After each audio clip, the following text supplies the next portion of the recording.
Hello friends and my dear students. अभी मेरे पास एक स्टूडेंट का व्हाट्सएप मैसेज आया था कि उसने कहा सर एक बार आप इलेक्ट्रिसिटी चैप्टर के जो क्लास 10th है उसके सारे के सारे एक बार फॉर्मूलाज एक बार हमें बता दीजिए ताकि हमारा पूरा का पूरा चैप्टर रिव्यू हो जाए। तो उसी लिए मैं आज आपके सामने लेके आया हूं इलेक्ट्रिसिटी के 10th क्लास के इलेक्ट्रिसिटी चैप्टर के सारे कंप्लीट फॉर्मूलाज। इन फॉर्मूला से एटलीस्ट आपको चैप्टर के बारे में रिविजन हो जाएगी और आपको एक बार ये पता लग जाएगा कि किस तरह के न्यूमेरिकल में किस तरह का फॉर्मूला कहां पे लगाना है। राइट, तो चलिए आज हम यहां हमारा जो टॉपिक रहेगा वो रहेगा फॉर्मूलाज ऑफ इलेक्ट्रिसिटी। तो इलेक्ट्रिसिटी फॉर्मूलाज हम लोग एक एक करके इन सारे फॉर्मूलाज को डिस्कस करेंगे और ये देखेंगे कि किस तरह से कौन सा न्यूमेरिकल के अंदर किस तरह का फॉर्मूला लगाया जा सकता है। राइट, तो चलिए शुरू करते हैं पहले के साथ। First is electric current. आपको याद होगा हमने सबसे पहले इलेक्ट्रिसिटी चैप्टर के अंदर जो पहला फॉर्मूला पढ़ा था वो था इलेक्ट्रिक करंट का, और इलेक्ट्रिक करंट का फॉर्मूला जो हमने पढ़ा था वो था Q अपॉन T यानी कि चार्ज अपॉन टाइम। तो पहला जो फॉर्मूला है वो है इलेक्ट्रिक करंट यानी जिसका सिंबल I है, इसका फॉर्मूला है चार्ज अपॉन टाइम। और दूसरी बात बता दूं आपको, जो SI यूनिट है इसी करंट का उसे हम क्या बोलते हैं, एम्पियर्स, और उसे लिखा जाता है ऐसे कैपिटल A, ये है इसका सिंबल।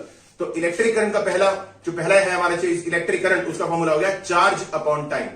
चलिए अब बात करते हैं दूसरे जिसे हम बोलते हैं इलेक्ट्रिक पोटेंशियल यानी कि वोल्टेज। राइट, अब इसकी बात करें तो इसके अंदर हम लोग जो हमारा जो फॉर्मूला लगता है वो रहता है वर्क अपॉन चार्ज, और वर्क का यूनिट आपको पता है जूल्स होता है, और चार्ज का हमने नहीं पढ़ा, इसका जो यूनिट है वो क्या होता है, कूलम्स।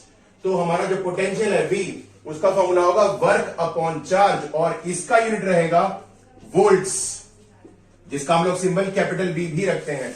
तो ये दो चीजें हो गई हमारी, पहली चीज electric current charge upon time, और दूसरा हमारा हो गया पोटेंशियल यानी कि वर्क अपॉन चार्ज। ये दो चीजें हो गई हमारे पास, ये पहले दो फॉर्मूलाज। अब आती बात थर्ड फॉर्मूला की। थर्ड फॉर्मूला की बात करें तो इसमें आता है ओम्स लॉ, एक बहुत इंपॉर्टेंट फॉर्मूला ओम्स लॉ। ये भी लगा लीजिए कि आपके पूरे इस इलेक्ट्रिसिटी चैप्टर का जो मेन पॉइंट है वो है ओम्स लॉ। और ओम्स लॉ ने एक जो लॉ दिया था उसके अकॉर्डिंग अगर डेफिनेशन की बात करें ओम्स लॉ की, तो इसका मतलब है वेन एवर a current या a voltage is applied across a conductor, then the current developed in that conductor is directly proportional to it। मतलब voltage is directly proportional to current, but temperature should remain same। ये point बहुत ज्यादा जरूर लिखना कि voltage is directly proportional to current, but temperature should remain same, क्योंकि अगर temperature change हुआ इसका मतलब करंट बहुत ज्यादा फ्लो करेगा, जैसे शॉर्ट सर्किट के अंदर होता है, और अगर ज्यादा करंट फ्लो करेगा तो आपकी जो वायर है वो जल जाएगी और सारे के सारे फ्यूज जो है वो खराब हो जाएंगे। राइट, तो इसके अंदर हमको सबसे जरूरी जो ध्यान रखना है वो है टेम्परेचर शुड रिमेन सेम। तो इसका फॉर्मूला जो बनता है that is voltage is directly proportional to I यानी कि current, potential is directly proportional to current. अब प्रोपोर्शनलिटी हटाने के लिए हम एक कांस्टेंट लगाते हैं और इस कांस्टेंट का नाम है रेजिस्टेंस, जिसका सिंबल है कैपिटल R।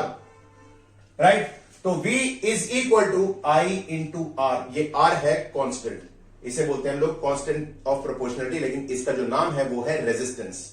अब आती बात, V is equal to I R हो गया, तो I is equal to V upon R होगा, और R is equal to V upon I होगा। तो ये लगा लीजिए, ये तीन फॉर्मूला जो है हम एक अकेले ओम्स लॉ से ये तीन चीजें हम लोग आराम से कैलकुलेट कर सकते हैं। Voltage is directly proportional to current, ये ध्यान रखिएगा, चाहे आपने करंट निकालना हो चाहे आपने रेजिस्टेंस निकालना हो, लेकिन V यानी कि वोल्टेज ये हमेशा न्यूमरेटर यानी अपर में रहेगी। वोल्टेज अपॉन रेजिस्टेंस अगर करंट निकालना है, और वोल्टेज अपॉन करंट अगर आपने रेजिस्टेंस निकालना है, लेकिन दोनों केसेस के अंदर जो V है वो ऊपर रहेगा। ये चीज ध्यान रखिएगा, ये चीज ध्यान रहेगा तो आप आराम से न्यूमेरिकल को अपने सॉल्व कर सकते हैं। राइट, ये तो हो गई बेटा तीन चीजें। और हाँ, रेजिस्टेंस का जो यूनिट होता है वो होता है ओम, लेकिन इसका जो सिंबल है वो होता है ओमेगा, कुछ इस तरह से। ये है ओमेगा, लेकिन ये ऐसा यूनिट किसका है, रेजिस्टेंस का। जैसे करंट का यूनिट एम्पियर्स, पोटेंशियल का यूनिट वोल्ट्स, उस तरह से रेजिस्टेंस का यूनिट ओम, तो साइन ओमेगा ये वाला। अब आती बात एक और चीज रेजिस्टेंस से रिलेटेड, जैसे बोलते हैं हम लोग रेजिस्टिविटी। रेजिस्टिविटी का मतलब होता है स्पेसिफिक रेजिस्टेंस। मतलब ये लगा लीजिए, अगर आपके पास एक पर्टिकुलर वायर है, उसकी कोई पर्टिकुलर लेंथ है और कुछ एरिया है, तो ये लगा लीजिए उस पर्टिकुलर वायर का एक प्रॉपर रेजिस्टेंस होगा। और हम लोग पहले पढ़ चुके हैं कि आपके जो सब्सटेंस है उसकी रेजिस्टेंस जो है तीन चीज पे डिपेंड करती है। पहली चीज लेंथ ऑफ द कंडक्टर, दूसरी चीज एरिया ऑफ द कंडक्टर, और तीसरी चीज नेचर ऑफ द मटेरियल, जिस मटेरियल का आपकी तार बनाई गई, कॉपर है, एल्यूमिनियम है, सिल्वर है, सबका अलग अलग होता है। तो इस केस में हमने वही चीज पढ़नी है कि रेजिस्टिविटी यानी कि स्पेसिफिक रेजिस्टेंस, इसका सिंबल होता है ये रो, RHO। तो फॉर्मूला क्या होगा, resistance is equal to rho L by A, मतलब resistance is equal to resistivity multiplied by length divide by area. अब ये फॉर्मूला कैसे है बता देता हूं। Resistance is directly proportional to L and resistance is directly proportional to 1 by A। अगर आप इन दोनों फॉर्मूला को कंबाइन कर लेते हैं तो ये लगा लीजिए कि आप R is directly proportional to L by A लग जाएगा। लेकिन प्रोपोर्शनलिटी हटाने के लिए आपने एक कांस्टेंट लगाया जिसे बोलते हैं हम लोग रो, यानी कि स्पेसिफिक रेजिस्टेंस या फिर रेजिस्टिविटी। अब रो का हमें फॉर्मूला निकालना है, रेजिस्टिविटी का फॉर्मूला लगाना है, तो ये बनेगा कैसे, आप इस A को R से मल्टीप्लाई कर दीजिए, R इंटू A, और जो लेंथ है वो नीचे आ जाएगी यानी कि अपॉन L। तो आपका जो फॉर्मूला बनेगा स्पेसिफिक रेजिस्टेंस का वो बनेगा resistance into area divide by length. और स्पेसिफिक रेजिस्टेंस होता है एक पर्टिकुलर कंडक्टर के अंदर कितनी रेजिस्टेंस है, उसे बोलते हैं हम लोग रेजिस्टिविटी। अब आती बात रेजिस्टेंस इन सीरीज। अब लोग हम ये पढ़ चुके हैं, जब हम लोग रेजिस्टेंसेस को आपस में कंबाइन करते हैं, स्ट्रेट लाइन में अगर हो, एक के साथ एक लगातार जुड़े हो, तो उसे बोलते हैं हम लोग रेजिस्टेंसेस इन सीरीज। और इसका जो सिंबल होता है वो होता है RS यानी कि रेजिस्टेंस इन सीरीज। और अगर हमारे पास जितने भी रेजिस्टेंस दिए हुए हो, हम उन रेजिस्टेंसेस को सिंपल ऐड कर देंगे, लेकिन ध्यान रखिएगा ये होगा रेजिस्टेंस इन सीरीज। तो अगर सपोज हमारे पास 3 रेजिस्टेंस है तो R1 plus R2 plus R3 and so on, जितने भी रेजिस्टेंसेस होंगे हम उन सारे रेजिस्टेंस को सिंपल ऐड करते जाएंगे अरिथमेटिकली, सिंपल एडिशन, वो होगा रेजिस्टेंस इन सीरीज। दूसरी चीज आती है रेजिस्टेंसेस इन पैरेलल। अब इस पैरेलल के अंदर क्या होता है, हमारे रेजिस्टेंस जो है एक के ऊपर एक के ऊपर एक के ऊपर एक लगे होते हैं इस तरह से। ऐसे केस में जो रेजिस्टेंस होगा उसे बोलते हैं हम लोग RP यानी कि रेजिस्टेंस इन पैरेलल। उसका फॉर्मूला क्या रहेगा, 1 upon RP is equal to 1 by R1 plus 1 by R2 plus 1 by R3 and so on, जितने भी रेजिस्टेंस होंगे। लेकिन ध्यान रखिएगा जब आपका जो आंसर आएगा उसमें आपको उसका रेसिप्रोकल करना पड़ेगा, क्योंकि आपका आएगा 1 बाय RP और आपको निकालना है RP। तो RP जो आपका फॉर्मूला आएगा उसके बाद आप उसको रिवर्स कर दीजिए, आपको रेजिस्टेंस मिल जाएगा पैरेलल के अंदर। और हाँ, एक और चीज बता दूं, रेजिस्टेंसेस के अंदर सबसे ज्यादा क्या चीज होती है, करंट सेम रहता है सीरीज के अंदर, लेकिन वोल्टेज डिवाइड हो जाती है। और इसकी जगह पैरेलल की बात करें तो पैरेलल में करंट डिवाइड हो जाता है लेकिन वोल्टेज सेम रहती है। और हमारे घरों में जो कनेक्शन किया जाता है वो सारा का सारा पैरेलल किया जाता है। प्रॉब्लम, सीरीज अगर कनेक्शन किया जाए तो ये लगा लीजिए अगर एक कंपोनेंट फेल हो गया तो बाकी सारे के सारे कंपोनेंट्स फेल हो जाएंगे। और दूसरी बात, वोल्टेज डिवाइड हो जाती है सीरीज में, इसीलिए आपकी हर एक अप्लायंस जो है प्रॉपर वोल्टेज नहीं मिल पाएगी उसको, क्योंकि वोल्टेज ऑलरेडी डिवाइड हो चुकी है और आपका कोई भी अप्लायंस ढंग से काम नहीं कर पाएगा।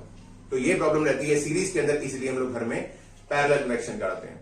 अब आती बात नेक्स्ट चीज जिसे बोलते हैं हम लोग heating effect of electric current, जिसको एक और नाम से जाना जाता है, और जो दूसरा नाम है that is called joules law of heating. मतलब ये लगा लीजिए कुछ आपके घर में अप्लायंसेस ऐसी हैं जिनके अंदर ये लगा लीजिए इलेक्ट्रिक करंट सिर्फ और सिर्फ हीटिंग का काम करता है। और हम लोग पहले डिस्कस कर चुके हैं, जैसे हीटर हो गया, गीजर हो गया, माइक्रोवेव हो गया आपका। तो ये काफी सारी चीजें हैं जिसमें सिर्फ और सिर्फ हीटिंग का काम होता है, करंट सिर्फ हीट करने का काम करता है। टोस्टर हो गया आपका।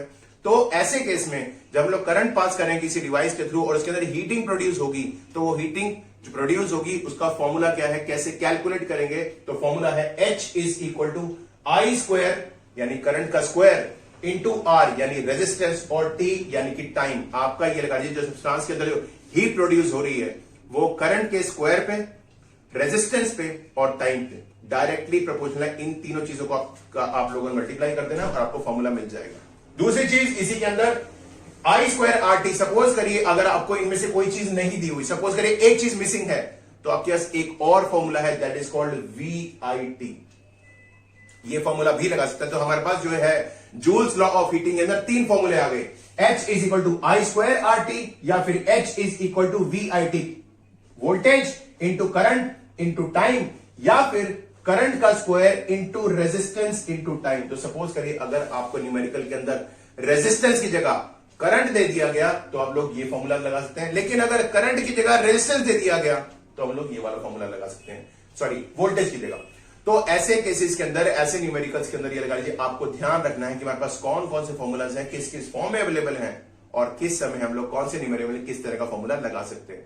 तो आई थिंक आपको उससे थोड़ा सा हेल्प मिल जाएगी इस पर्टिकुलर फॉर्मूलाज के थ्रू। अब आती बात पर्पज, लास्ट टॉपिक जो हमने लास्ट लेक्चर में डिस्कस किया, that is called electric power. Electric power, तो what is formula of power? अगर हम लोग डेफिनेशन बात करें पावर की, तो power is rate of doing work, यानी कि वर्क अपॉन टाइम। तो पावर रहेगा वर्क अपॉन टाइम, राइट। इसका जो सिंबल रहता है वो रहता है watt. Watt, capital W, current का एम्पियर, वोल्टेज का वोल्ट, रेजिस्टेंस का ओम और पावर का वॉट। और Joule's law of heating, H का जो यूनिट रहेगा वो रहेगा joules, because it is work, और हीट और वर्क दोनों का जो यूनिट रहता है वो रहता है जूल्स। अब जेम्स वॉट ने इलेक्ट्रिक पावर का कंसेप्ट दिया था, इसलिए इसका सिंबल कैपिटल डब्ल्यू लगाया जाता है। और फॉर्मूला हम लोग पढ़ चुके हैं वर्क अपॉन टाइम। लेकिन इसके बावजूद भी, इसके अलावा भी हमारे पास पावर के दो फॉर्मूलाज हैं। पहला फॉर्मूला है V इंटू आई, यानी कि voltage into current. That's it, simple. अगर आपको एक न्यूमेरिकल दिया हो जिसमें सिर्फ आपको पोटेंशियल और करंट दिया हो और आपको कहा जाए पावर निकालना, तो सिंपल सा फॉर्मूला है कि आप वोल्टेज और करंट को मल्टीप्लाई कर दीजिए, आपके सामने पावर का फॉर्मूला आ जाएगा। और एक और फॉर्मूला इसके अलावा तीसरा, that is called V square upon R, मतलब पोटेंशियल डिफरेंस का स्क्वायर डिवाइड बाय रेजिस्टेंस। तो मतलब अगर आपको किसी न्यूमेरिकल के अंदर करंट नहीं दिया गया लेकिन रेजिस्टेंस दिया गया है, तो आप लोग रेजिस्टेंस के सहारे भी आप न्यूमेरिकल सॉल्व करते हैं, ये वाला V स्क्वायर बाय R। और अगर कहीं रेजिस्टेंस नहीं दिया गया लेकिन करंट दिया गया है, तो आप लोग ये वो V इंटू आई, ये वाला फॉर्मूला भी लगा सकते हैं। लेकिन ध्यान रखिएगा, जब भी आप लोग इसे कैलकुलेट करें, एंड में आपको कैपिटल डब्ल्यू जरूर लगाना है सिंबल। करंट लगाएंगे जब कैलकुलेट करेंगे तो एंड में एम्पियर्स लिखेंगे, वोल्टेज करेंगे तो भी एंड में वोल्ट लिखेंगे, रेजिस्टेंस निकालेंगे तो एंड में ओम लिखेंगे, सिंबल बनाएंगे ओमेगा का। उसी तरह से जब पावर निकालेंगे तो एंड में कैपिटल डब्ल्यू यूनिट लिखना मत भूलिएगा, बहुत जरूरी है। और हम लोग, चलिए ये चीजें हमने पढ़ ली, तो ये आपके जितने भी फॉर्मूलाज थे वो सारे के सारे आपके इलेक्ट्रिसिटी चैप्टर से रिलेटेड थे। इन्हीं न्यूमेरिकल्स के थ्रू आप इलेक्ट्रिसिटी का कोई भी न्यूमेरिकल आराम से सॉल्व कर सकते हैं। तो चलिए फटाफट से क्विक रिव्यू लेते हैं और इसका फिनिश अप करते हैं। पहला हुआ इलेक्ट्रिक करंट I, यानी कि Q अपॉन T, यानी कि चार्ज अपॉन टाइम, और इसका यूनिट एम्पियर्स, एक चीज। दूसरी बात, इलेक्ट्रिक पोटेंशियल यानी कि वोल्टेज V, इसका फॉर्मूला क्या होता है? वर्क अपॉन चार्ज, यानी W अपॉन Q, और इसका यूनिट क्या रहेगा? वोल्ट्स। तीसरी चीज, ओम्स लॉ, एक बहुत important law, voltage is directly proportional to current, V is directly proportional to I, और प्रोपोर्शनलिटी घटाने के लिए हम लोग कांस्टेंट लगाते हैं, उस कांस्टेंट को क्या बोलते हैं? रेजिस्टेंस, यानी कि capital R, that is resistance, और इसका सिंबल ओम, सिंबल ये रहेगा ओमेगा, नाम है ओम। तो इस V is equal to I R के थ्रू हम लोग दो और फॉर्मूलाज निकाल सकते हैं, करंट का भी और रेजिस्टेंस का भी। तो करंट होगा V अपॉन R और रेजिस्टेंस होगा V अपॉन I। दोनों केसेस में इन दोनों के अंदर कॉमन चीज क्या है कि दोनों में V न्यूमरेटर में है, तो ध्यान रखिएगा वोल्टेज हमेशा अपर पार्ट में रहनी चाहिए।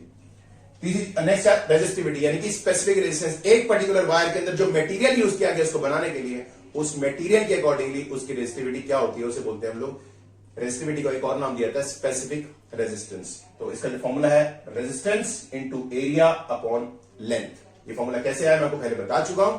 तो यह पर रो यानी स्पेसिफिक रेजिस्टेंस फॉर्मूला रहेगा। उसके बाद आते हैं अगर आपके रेजिस्टेंस इन सीरीज, अगर सीरीज वाले रेजिस्टेंस की बात करें तो आपने सिंपल रेजिस्टेंस को एड अप कर देना है, R1 plus R2 plus R3, इस तरह से एड ऑन करते जाइए।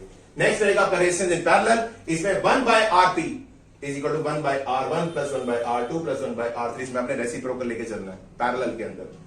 हीटिंग इफेक्ट या जूल्स लॉ ऑफ हीटिंग की बात करें तो उसमें फॉर्मूला होता है I square RT, H is equal to I square RT या फिर H is equal to VIT। आप ये दोनों में से कोई भी फॉर्मूला यूज करते हैं बेस्ड ऑन आपको न्यूमेरिकल के अंदर कौन सा वैल्यूज दी गई हैं।